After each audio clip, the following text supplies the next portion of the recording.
Hello बच्चों, कैसे चल रही है आप लोग की एग्ज़ाम की प्रिपरेशन। आप लोग का एग्ज़ाम अब बहुत ही नज़दीक है, जिसे देखते हुए आप लोग एग्ज़ाम अपना रिवीजन कंटिन्यू रखेंगे और सारे सब्जेक्ट की तैयारी एकदम अच्छे से करेंगे। मैं आपकी सरोज मैम आपकी तैयारी को और अच्छे से करवाने के लिए आपको 10th क्लास की बायो मैंने कंप्लीट करवा दी है और आप इसे एज ए रिवीजन पढ़ सकते हैं।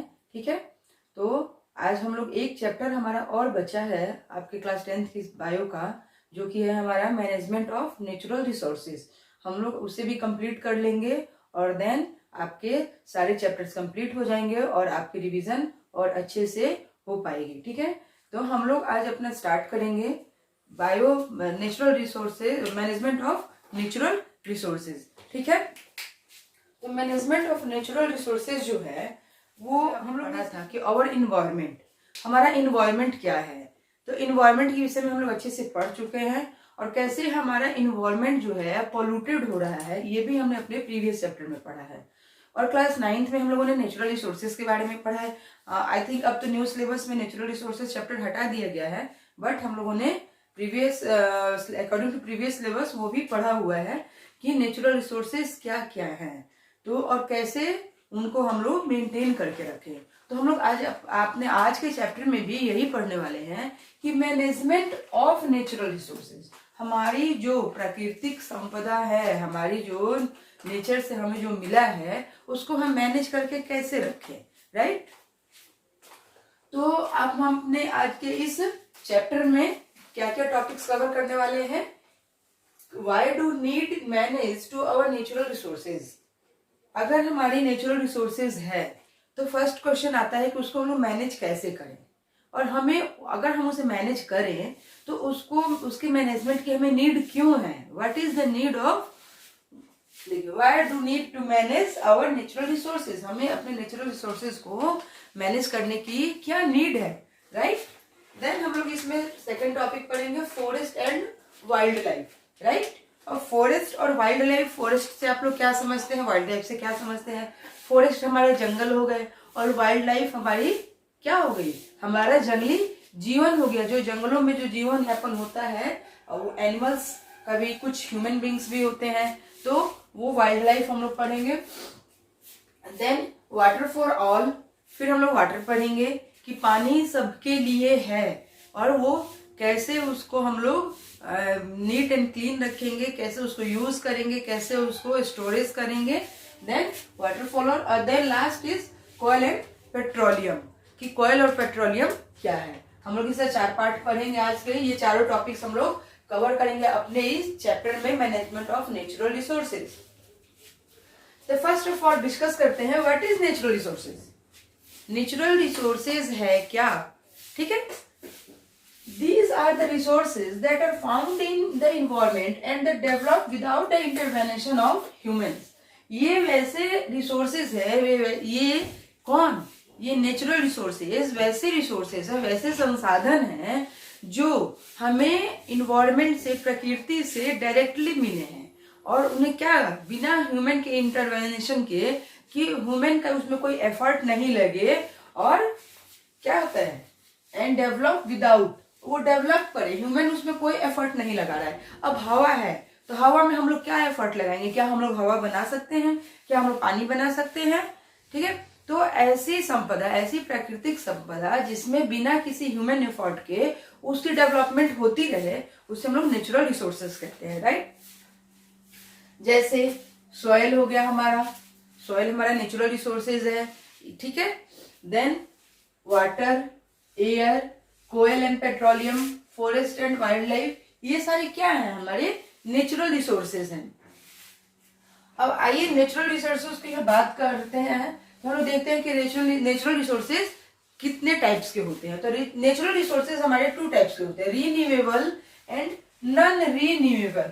वैसे जिसे हम लोग रीन्यूएबल कर सकते हैं, रीन्यूएबल मतलब उसको दोबारा से हम बना सकते हैं, और नॉन रीन्यूएबल जिसे हम लोग मतलब फिर से अगेन एंड अगेन नहीं बना सकते हैं।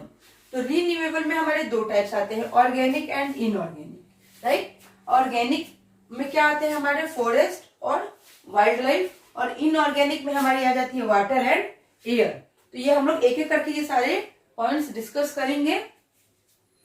देन नॉन रिन्यूएबल में आता है recyclable and non recyclable.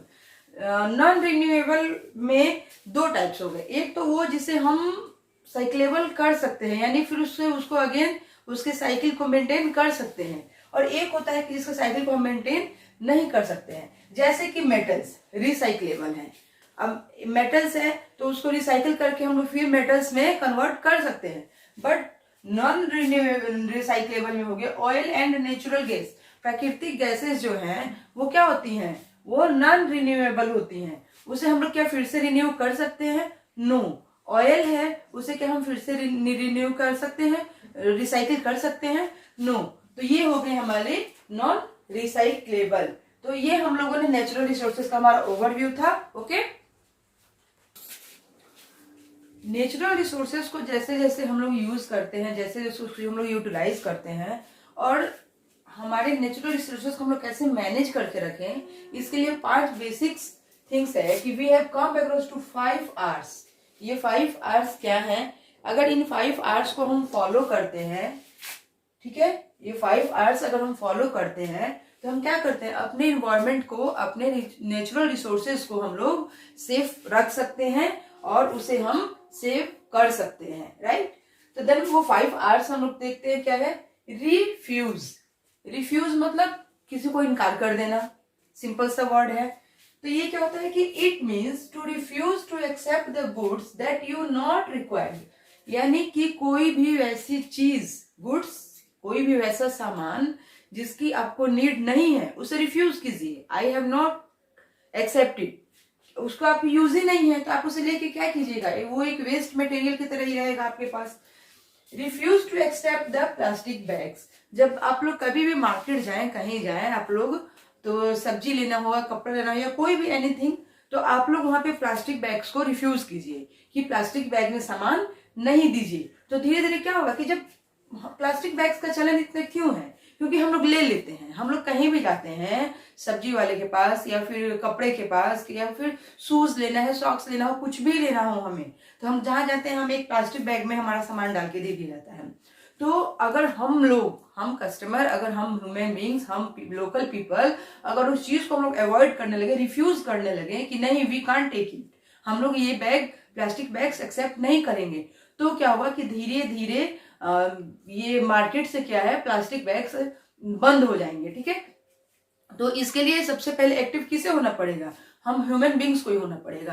Plastic bag हम लोग अगर एक्सेप्ट नहीं करते हैं तो अगले को क्या है, शॉपकीपर लोग जो है, जो भी मार्केट प्लेस पे जो भी पीपल है, उन्हें क्या, उन्हें तो अपना गुड सेल करना है। तो जब आप लीजिएगा नहीं तो क्या करेंगे, फिर उस प्लास्टिक बैग्स को बंद कर देंगे और फिर ऐसे चीजों में वो आपको सामान देना शुरू करेंगे जो रिन्यूएबल हो, जिसे आप फिर से, जो रीयूजेबल हो, आप फिर से यूज कर सकते हो, जो हार्मफुल नहीं हो हमारे इन्वायरमेंट के लिए। तो हम लोग क्या करेंगे कि प्लास्टिक बैग्स को हम लोग रिफ्यूज कर देंगे। तो ये था हमारा रिफ्यूज करना, कि कोई भी ऐसी चीज जो हमारे यूज की नहीं हो उसे हम लेंगे ही नहीं। ओके, देन आता है हमारा सेकंड, रिड्यूस। अब रिड्यूस से क्या हम लोग समझते हैं, रिड्यूस है कि this means that one should use less. अगर कोई भी चीज जो आप यूज कर रहे हैं उसे कम मात्रा में यूज कीजिए। फॉर एग्जाम्पल जैसे कि वाटर है, हम लोग ब्रश कर रहे हैं, नीचे हमारा टेप जो है वो चल रहा है, क्यों, क्या, तो हम ब्रश कर रहे हैं, तो ब्रश हम कर रहे हैं ना, उतना देर जो हमारा पानी वेस्ट हुआ, हम लोग नहाने जाते हैं तो हम लोग क्या करते हैं, अपना टेप खोल देते हैं और वाटर क्या होता है, हमारे बकेट से बाहर फ्लो होते रहता है और हम लोग बंद नहीं करते हैं, क्या, तो हम नहा रहे हैं। शावर हम लोग लेते हैं तो उससे भी क्या होता है, पानी का वेस्ट होता है, जितना हमें नहाना चाहिए उससे थोड़ा अधिक ही लोग नहाने लगता है कि अच्छा लग रहा है। गर्मियों के दिनों में तो अक्सर ये होता है। तो हम लोग क्या कर सकते हैं कि उस जो भी हमारा नेचुरल रिसोर्सेज है उसको कम मात्रा में यूज करें। हम लोग जैसे हमारी इलेक्ट्रिसिटी है, हम लोग जब भी जिस रूम से बाहर निकले या फिर जहां हमें यूज नहीं हो वहां हम लोग क्या करेंगे, फैन और लाइट स्विच ऑफ कर देंगे। फ्रिज है, हर घर में देखिएगा रेफ्रिजरेटर जो है वो 24 आवर्स कंटिन्यू चलते रहता है, 365 days of year 24 hour continue चलते रहता है। तो उसको हम एक रूटीन, एक शेड्यूल बना लेंगे कि डे में चलाना है या नाइट में चलाना है, डे में कितना घंटा चलाएं, नाइट में कितना घंटा चलाएं। तो क्या हो गया, रिड्यूस हो गया, उससे हम चीजों का यूज करना कम कर रहे हैं। और जब धीरे धीरे चीजों को हम कम यूज करने लगेंगे, उसे सेव करने लगेंगे, तो क्या होगा, हमारे नेचर में वो प्रॉपर बैलेंस बना के रखेगा। Okay, then third one is reuse. हम लोग रीयूज की आदत डालें। रीयूज क्या है? This is actually even better than recycling because some energy is required in the process of recycling. क्या है कि रीयूज जो है वो रिसाइकलिंग से बेटर प्रोसेस है। कैसे बेटर है? क्योंकि हम जब किसी भी मटेरियल को रिसाइकिल करते हैं तो वहां पे क्या होता है कि एनर्जी रिक्वायर्ड होती है, और फिर उस एनर्जी को, जो उसमें एनर्जी लगती है, उससे क्या होता है, उससे वो भी कहीं ना कहीं यूज हो रही है हमारे नेचुरल रिसोर्सेज। तो उससे ज्यादा इवन बेटर है कि अगर वो रीयूज कर सकते हैं उस चीज को तो हम रीयूज करें। In this reuse strategy things are simply used again and again. इस रीयूज स्ट्रेटेजी में क्या होगा कि चीजें जो है अगेन एंड अगेन फिर से रीयूज होने लगेंगी। जैसे फॉर एग्जांपल हम लोग मार्केट जाते हैं, हम लोग मार्केट से पिकल खरीद के लाते हैं, अचार खरीद के लाते हैं। हम लोग मार्केट से क्या कभी कभी ग्लूकोज जो होता है वो प्लास्टिक के कंटेनर में लेता है, हॉर्लिक्स हम लोग लाते हैं वो प्लास्टिक के कंटेनर में लेता है। हम लोग क्या करते हैं, हॉर्लिक्स, ग्लूकोज, अचार ये सब हम लोग यूज कर लेते हैं, उसके कंटेनर जो है, प्लास्टिक के डब्बे जो है हम लोग फेंक देते हैं। तो उसे इवन बेटर है कि उसको हम लोग अच्छे से सफाई करके और फिर अपने किचन में उसे रीयूज करें। तो अगर उस चीज को, उस प्लास्टिक को रिसाइकिल करके अगर दूसरे कंटेनर बनाया जा रहा है तो वहां पे क्या होगा, एनर्जी रिक्वायर्ड होगा, एनर्जी इज रिक्वायर्ड, जो कि कहीं ना कहीं फिर से हमारे नेचुरल रिसोर्सेज को यूज कर रही है। लेकिन अगर उसे हम लोग रीयूज कर लेते हैं, उसे हम लोग रीयूज करते हैं, तो क्या होता है कि फ्रेश चीजें हम अपने किचन में रखने से बचेंगे। अब जब हम लोग उसी डिब्बे को यूज कर लेंगे, हॉर्लिक्स के डिब्बे को ही, या फिर ग्लूकोज का डिब्बा है, अचार का डिब्बा है, जो भी है, जो भी हम लोग चाय पत्ती खरीद के लाते हैं, इवन अब तो वो भी कंटेनर में दे रहा है। तो उन सब चीजों को हम लोग क्या करें कि जब हम वो चीजें खत्म हो जाए तो उस डिब्बे की सफाई करके फिर उसमें हम अपना दाल है, अदर मसाले हैं, वो सब क्या कर सकते हैं, चावल है, हम उन डब्बों में स्टोर कर सकते हैं। तो इससे क्या होगा कि वही चीजें फिर से हमने रीयूज कर ली और उसे रिसाइकिल करने की नीड नहीं हुई। Okay, then fourth one is repurpose. अब रीपर्पस क्या है? Repurpose means when the things made for some purpose can not be used. जब हमने कोई चीज किसी पर्पस के लिए बनाई हो, उस पर्पस में उसे यूज न कर पाए, तो for the purpose it is use for other purpose. जैसे कि अगर हमने कोई चीज बनाई कि हाँ इस काम में, जैसे बर्तन, जो चाइना क्ले के जो बर्तन होते हैं, मान लीजिए उस बर्तन का एग्जांपल लेते हैं कि वो बर्तन हमने बनाया, जैसे प्लेट्स बनाए हैं, उसमें क्या होते हैं, ये कटोरे उसके होते हैं, बनाते हैं, है ना, यूटेंसिल्स जो बनते हैं।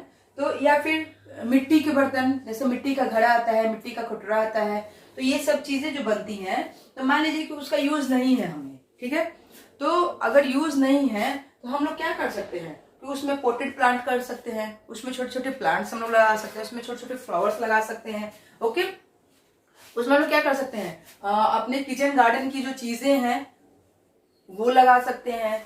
तो वो क्या होता है कि रीपर्पस होता है कि हमने एक पर्पस के लिए चीज बनाई, जैसे मिट्टी का ही घड़ा है, तो आप देखिएगा घड़ा जो बनाते हैं या चाइना क्ले के जो बर्तन होते हैं वो कभी कभी टूट जाते हैं, जैसे घड़ा ही टूट गया, तो जब उसका आधा पोर्शन टूट जाता है तो क्या होता है, देखते कभी कभी कि उसके हाफ पोर्शन में मिट्टी भर के उसमें थोड़ा सा धनिया के बीज छीट देंगे, थोड़ा लहसुन लगा देंगे, या फिर उसमें कोई छोटे मोटे तुलसी का पौधा लगा देंगे, है ना, एलोवेरा लगा देंगे। तो वो क्या होता है कि रीपर्पस होता है। रीपर्पस मतलब उस बर्तन का हमने दूसरे पर्पस में यूज भी कर लिया, और हमारे इन्वायरमेंट में क्या होता है, हमारे किचन गार्डन में कहिए या फिर हमारे ये इन्वायरमेंट में कहिए कि छोटे मोटे पौधे भी हमने उगा लिए जो कि हमारे इन्वायरमेंट के लिए अच्छे हैं, ठीक है। तो वो होता है हमारा रीपर्पस। देन हमारा आता है रिसाइकिल, लास्ट वन प्रोसेस।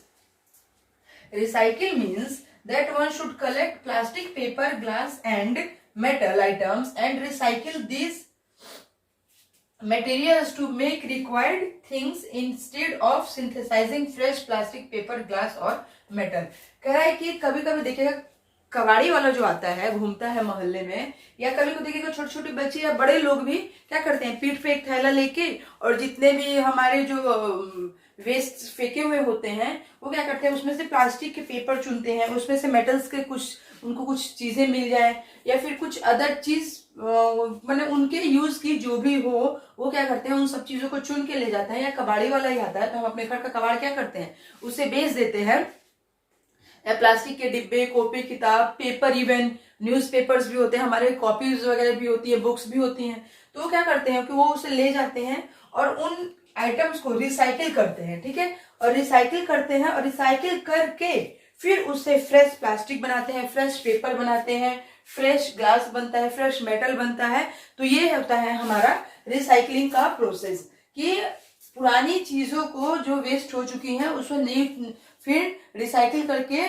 वह उन्हीं नई चीजों में कन्वर्ट करना रिसाइकिल कहलाता है। तो ये वो 5 R's हैं, refuse, reduce, reuse, repurpose and recycle, जिसे हम यूज करके हम अपने क्या होता है नेचुरल रिसोर्सेज को सेफ रख सकते हैं और अपने नेचुरल रिसोर्सेज को मैनेज कर सकते हैं और सस्टेनेबल डेवलपमेंट भी हम अपने नेचुरल रिसोर्सेज का कर सकते हैं। अब टाइम टू टाइम क्या हुआ कि बहुत सारे एक्शन प्लान चलाए गए जो हर समय क्या अपने नेचर्स को मैनेज करने के लिए, उसमें एक हमारा था Namami Gange plan. Then time to time हमारे कुछ ऐसे प्लान्स बनाए गए, कुछ ऐसे स्कीम्स बनाई गई जिससे क्या हुआ कि हमारे नेचुरल रिसोर्सेज को भी मैनेज करने में और सेव करने में हमारी हेल्प हुई। जैसे कि एक था नमामि गंगे प्रोग्राम। देखते हैं नमामि गंगे क्या था। पहले जो था पोल्यूशन ऑफ गंगा, गंगा का पोल्यूशन जो था बहुत ज्यादा था। The total stretch of Ganga is over 2500 kilometre. Ganga की जो टोटल लंबाई है वो 2500 kilometre, over 2500 kilometre from Gangotri in the Himalayas to Ganga Sagar in the bay of Bengal.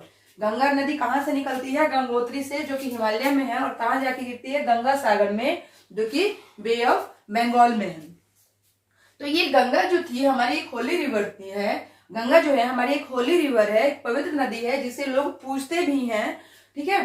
तो क्या हुआ कि गंगा नदी जो थी बहुत ही पोल्यूटेड हो गई थी। गंगा नदी जो हमारे बिहार, उत्तर प्रदेश, बंगाल, इन सब राज्यों से होके गुजरती है। तो यहाँ के पीपल जो थे वो क्या करते थे कि अनट्रीटेड जितने भी वेस्ट होते थे, जो भी गार्बेज होते थे या फिर फनल जो हुआ करते थे, वो क्या करता था सारे मतलब गंगा में वो फ्लो कर दिया करते थे। कॉज क्या था उनका? अनट्रीटेड सीवेज था, कि सीवेज जो फैक्ट्रियों से जो गंदगी निकलती थी, जो नदी नालों खेतों से जो गंदगी निकलती थी, उसको बिना ट्रीट किए हुए अनट्रीटेड सीवेज उसमें डाल दिए जाते थे। वॉशिंग था, उसमें लोग कपड़े धोते थे। बाथिंग था, वहां पे लोग नहाने जाते थे।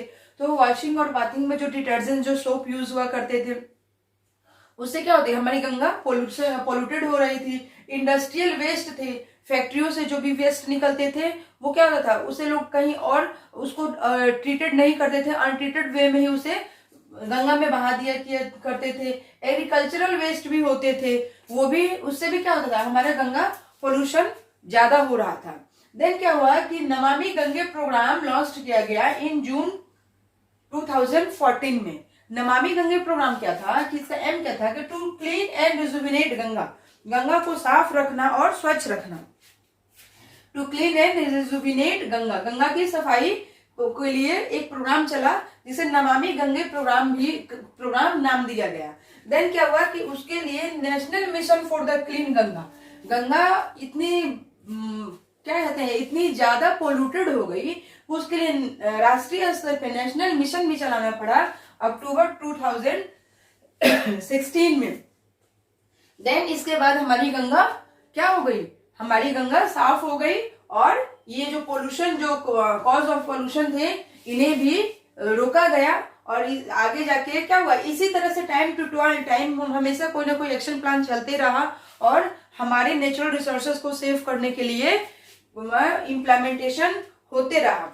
देन हम लोग देखते हैं कि why do need manage our natural resources. ये तो हम लोग अभी तक देख रहे थे कि ये हमारे नेचुरल रिसोर्सेज कैसे वर्क करते हैं। अब हम लोग देखते हैं कि हमें इन्हें मैनेज करने की नीड क्यों है। Why do need to manage our resources, हमें अपने रिसोर्सेज को मैनेज करने की नीड क्यों है? तो वी नीड टू मैनेज, हमें इसे क्यों मैनेज करना है कि फॉर फ्यूचर जनरेशन, कि हम लोग आज हैं, फिर हमारी जो अगली जनरेशन आएगी वो भी इस नेचुरल रिसोर्सेज को यूज कर सके, इसलिए इसे हमें मैनेज करने की नीड है। क्योंकि अगर हम इसे मैनेज करके नहीं रखेंगे, इसे सेफ नहीं रखेंगे, तो क्या होगा कि जो भी नेचुरल रिसोर्सेज है, जो भी प्राकृतिक संसाधन है, वो हम ही लोगों तक सीमित रहेगी और हमारी अगली जनरेशन इन चीजों से वंचित हो जाएगी। For equitable distribution, equitable distribution मतलब कि आप एक प्लेस के लोग जो नेचुरल रिसोर्सेज का यूज कर रहे हैं, तो कहीं अगर आप एक ही जगह पे ज्यादा उसका यूज होने लगा, देन अदर प्लेस पे वो नहीं मिला। जैसे कि वाटर का एग्जांपल ले लीजिए कि वाटर हमारे यहाँ क्या है, अदर स्टेट्स में कि वाटर की क्वांटिटी अच्छी खासी है, बट जब आप राजस्थान जाइएगा, गुजरात साइड में जाइएगा, तो राजस्थान वगैरह में क्या होता है कि वहां पे रेगिस्तानी एरिया है, तो वहां पे ना तो कोई नदी है, ना वहां पे पॉन्ड वगैरह भी होते हैं, वहां पे वाटर का लेवल भी जो होता है वहां की रेगिस्तानी एरिया की वजह से क्या होता है, काफी लो होता है। देन वहां के लोग पानी के लिए भी काफी परेशान रहते हैं। तो किसी भी नेचुरल सब्सटेंसेस का इक्विटेबल डिस्ट्रीब्यूशन रहे, उसके लिए भी हमें उसे मैनेज करने की नीड है। Then to minimise damage cause to environment, natural resources को हम लोग जितना डैमेज करेंगे तो उससे हमारा एनवायरमेंट भी डैमेज होगा। तो अपने एनवायरमेंट को भी सेफ रखने के लिए हमें नेचुरल रिसोर्सेज को मैनेज रखना होगा। दीज रिसोर्सेज आर लिमिटेड, और सबसे बड़ा नीड है हमें उसे मैनेज करने की कि ये रिसोर्सेज जो है अनलिमिटेड नहीं है। जितने भी रिसोर्सेज, चाहे वो सॉयल हो, वाटर हो, एयर हो, जो भी है वो अनलिमिटेड नहीं है। कोयल, पेट्रोलियम हो, फॉरेस्ट हो, वाइल्ड लाइफ हो, ये सब लिमिटेड है। तो लिमिटेड चीजों का अगर लिमिटेड तरीके से यूज न किया जाए तो वो उनका वेस्ट होगा, और वो वेस्ट क्या होगा, हमारे नेचुरल रिसोर्स को मैनेज नहीं कर पाएगा। जैसे कि पहले क्या थी, पहले की जनसंख्या कम थी, तो कम जनसंख्या के हिसाब से हमारे पास क्या था, एग्रीकल्चरल लैंड ज्यादा था, वाटर सोर्स ज्यादा था। लेकिन अब धीरे धीरे क्या हो रहा है, देखिएगा सॉरी, तालाबों को भर के भी उसके ऊपर घर बनाया जा रहा है, छोटे छोटे पॉन्ड्स है उनको फिल कर दिया जा रहा है। क्या कहते हैं हम, ये एग्रीकल्चरल जो लैंड है उनके ऊपर हाउसिंग बनाई जा रही है, कॉलोनी बस रही है वहां पे। तो धीरे धीरे क्या हो रहा है कि जो नेचुरल रिसोर्सेज हैं, जो पॉन्ड से खत्म हो गए, जो हमारे जंगल हैं, उनको काट के वहां पे घर बनाए जा रहे हैं। तो जैसे जैसे जनसंख्या बढ़ रही है हमारे देश की, वैसे वैसे क्या हो रहा है कि नेचुरल रिसोर्सेज कम होते जा रहे हैं। तो ये लिमिटेड है, ये अनलिमिटेड नहीं है, इसलिए भी इनको मैनेज करने की नीड है कि इनको मैनेज करके रखा जाए। ओके, देन हमारा आता है forest and wildlife. Forest और वाइल्ड लाइफ क्या है ये देखते हैं कि forest are biodiversity hotspots. Forest क्या है, बायो लिविंग, बायो का जहां भी नाम आता है मैं पहले बताया, वहां living in the sense of living, और डाइवर्सिटी यानी लिविंग फॉर्म में जितनी भी डाइवर्सिटी है उसका हॉटस्पॉट कौन है, हमारे फॉरेस्ट है। One of the main aims to conservation is to try preserve the biodiversity that is inherited by us। ये कह रहा है कि एक सबसे बड़ी नीड क्या है कि हमारा एम क्या बनता है कि उस कंजर्वेशन को हम क्या करें, प्रिजर्व करके रखें, जिससे हमारी बायोडाइवर्सिटी जो है वो बनी रहेगी। ओके,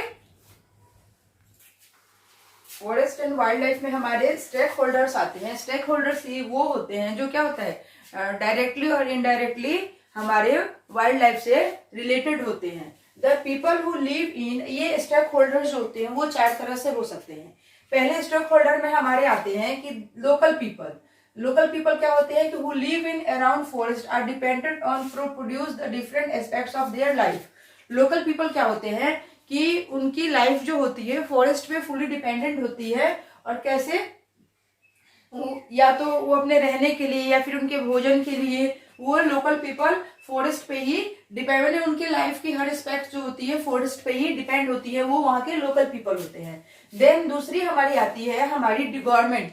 जो हमारी गवर्नमेंट क्या है, forest department of the government which owns the land and controls the resources of from forest. Government क्या करती है कि जो भी रिसोर्सेज होते हैं उनको क्या करती है, कंट्रोल करती है और उनकी देखरेख में रहती है।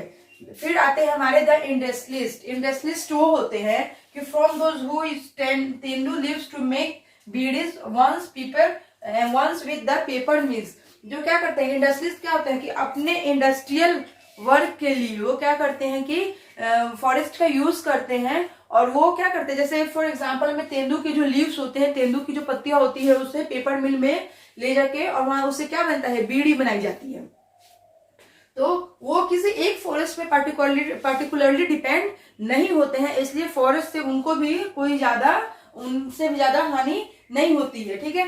देन हमारे आते हैं इंथुजियासिस्ट। इंथुजियासिस्ट क्या होते हैं कि the nature wild life enthusiast who want to conserve nature in its persistence form. वो उनको जो फॉरेस्ट से कोई खास मतलब उनको बेनिफिट तो नहीं होता है, बट वो क्या करते हैं कि डायरेक्टली नहीं इनडायरेक्टली उस फॉरेस्ट को वो सेफ रखते हैं, उस फॉरेस्ट को वो मैनेज रखते हैं और उस वाइल्ड लाइफ को भी वो मैनेज करके चलते हैं। अब जैसे कि हमारे लोकल पीपल जो है वो अपना भोजन लेते हैं, जैसे कि फ्रूट्स लेते हैं, वहां से हमारे मसाले गेन करते हैं, वहां से उनको अनाज मिलती है, तो वो हमारे लोकल पीपल का जीवन यापन हो जाता है उससे। डिपार्टमेंट जो क्या करती है कि बड़े बड़े कंपनियों के सेटलमेंट, बड़े बड़े फैक्ट्रीज लगाने के लिए क्या करती है गवर्नमेंट डिपार्टमेंट कि फॉरेस्ट को डिस्ट्रॉय करती है। तो फॉरेस्ट जब डिस्ट्रॉय होता है तो वहां के लोकल पीपल को क्या करती है कि नहीं ये इस जगह इनके लिए सेफ नहीं है, तो उन्हें होल्ड करती है, दूसरी जगह पे रिप्लेस करती है। तो ये हमारी गवर्नमेंट इसमें इन्वॉल्व होती है। और इंडस्ट्रीज में तो होते हैं कि जो अपने इंडस्ट्रियल बिजनेस के लिए फॉरेस्ट का यूज कर लेते हैं, बट इसमें सबसे जो मेन होते हैं वो हमारे नेचुरल इंथुजियासिस्ट होते हैं, क्योंकि वो उनका कोई इकोनॉमिकल बेनिफिट फॉरेस्ट से नहीं होता है, वो बस उनको लव होता है नेचर से, उनको फॉरेस्ट के प्रति उनका अट्रैक्शन होता है कि वो उसके प्रति अपना क्या वर्क करते हैं। जैसे इसमें हमारी अमृता देवी बिश्नोई थी, local conservation Bishnoi, local people जो थी वहां की बिश्नोई देवी, ये क्या था कि in 1731 Amrita Devi Bishnoi sacrificed her life along with the 363 others for the protection of khejri trees in the Khejriwal village near Jodhpur in Rajasthan. 1971 में अमृता देवी बिश्नोई जो थी वो राजस्थान का एक ट्री था खेजरीवाली गांव का खेजरी ट्रीज, तो उसके कंजर्व करने के लिए उसके कंजर्वेशन के लिए इन्होंने एक आंदोलन किया था 1731 में। वो अपने 363 अदर पीपल के साथ मिलकर, जिसमें वो क्या हुए थे, सेक्रीफाइस हो गए थे उस ट्रीज को बचाने के लिए। देन उनकी मेमोरी में government of India has instituted an Amrita Devi Bishnoi national award for the wild life conservation in the memory of Amrita Devi Bishnoi. उसके याद में हमारी गवर्नमेंट ऑफ इंडिया ने क्या किया कि एक नेशनल अवार्ड रखा, इसलिए कि अमृता देवी बिश्नोई के कंट्रीब्यूशन के लिए, उन्होंने जो उनकी मेमोरी में जो उन्होंने कंट्रीब्यूशन दिया था लोकल कंजर्वेशन को सेफ रखने के लिए, उसके लिए। देन इसी तरह एक और आंदोलन हुआ था हमारा जो लोकल कंजर्वेशन ही था, चिपको आंदोलन। चिपको आंदोलन क्या था कि हमारे गढ़वाल में जो था लोकल वहां के जो विलेजर्स थे और वहां के जो लॉगिंग कॉन्ट्रैक्टर्स थे, वो क्या करते थे कि ट्रीज को काटने के लिए एक दिन गए, तो वहां की जो लोकल महिलाएं थी वहां की, क्योंकि उन्होंने क्या किया कि they came and hug the trees movement, वो क्या आई और पेड़ों को उन्होंने ट्री के ट्रंक को हग कर लिया और उन्होंने कहा कि या तो पहले हम कटेंगे फिर ये पेड़ कटेंगे। जिस आंदोलन के कारण क्या हुआ कि वहां के जो कॉन्ट्रैक्टर थे वो उन्होंने हार मान ली और फिर वहां के उस जंगल को क्या हुआ, बचाया जा सका। तो ये चिपको आंदोलन के नाम से फेमस हुआ। देन इसी तरह एक हुआ हमारा 1972 में वेस्ट बंगाल में साल फॉरेस्ट को बचाने के लिए AK बनर्जी जो थे वो वहां के, उन्होंने वहां पे अपना कंट्रीब्यूशन दिया। उन्होंने क्या किया, 1272 हेक्टेयर्स में लगी हुई थी साल ट्रीज होता है तो उसको काटने के लिए जो कॉन्ट्रैक्टर वहां पे गए तो उन्होंने उनके खिलाफ अपना आंदोलन किया और उन साल ट्रीज को उन्होंने सेव किया। तो इस तरह से टाइम टू टाइम जो होता है ये इंथुजियासिस्ट होते हैं जिन्हें जो डायरेक्टली फॉरेस्ट पे डिपेंड हो ना हो, लेकिन क्या होता है कि फॉरेस्ट के प्रति उनका एक जो प्रेम होता है उसके लिए ये लोग क्या करते हैं कि अपने खुद को सेक्रीफाइस तक कर देते हैं और ताकि हमारा जो नेचुरल रिसोर्सेज का मैनेजमेंट है वो अच्छे से बना रहे। तो इसी के साथ हमारा आज का ये 2 टॉपिक खत्म होता है, forest and wildlife and why do we need to manage natural resources, water for all and koyla petroleum हम लोग अपने कल के पार्ट में पढ़ेंगे। ओके, तब तक आप इस वीडियो को देखते रहिए और इसे लाइक और सब्सक्राइब करते रहिए। मिलते हैं हम अपने कल के पार्ट 2 के वीडियो में, जो इस चैप्टर का नेक्स्ट पार्ट होगा। Thank you.